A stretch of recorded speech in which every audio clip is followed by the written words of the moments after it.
The Audi A7 Sportback requires an oil service at 15,000 kilometers, and although our long-term test car hadn't quite covered that distance, the onboard computer was telling us to check it in. We booked the car's service at Audi Santon and were impressed by the friendly staff and efficient check-in process.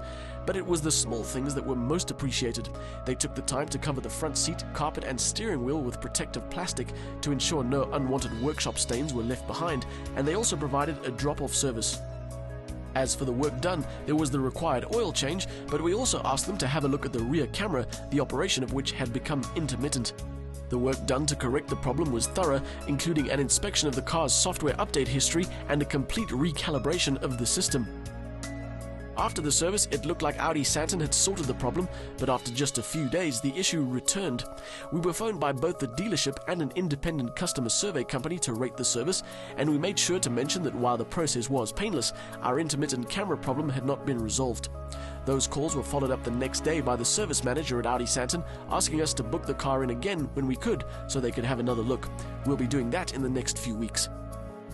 The camera is the only piece of technology in our four-door coupe that's failed to impress us. Everything else, from the keyless operation to the massaging front seats, work very well and add no small amount of luxury to what is already a very comfortable drive. Our A7 has spent most of its life in town, where things like the fuel-saving start-stop technology help keep the consumption figure down, although our car's average consumption still sits around the 12 litres per 100 k's mark. Also useful in bumper-to-bumper traffic is the adaptive cruise control, which automatically manages the distance to the car in front.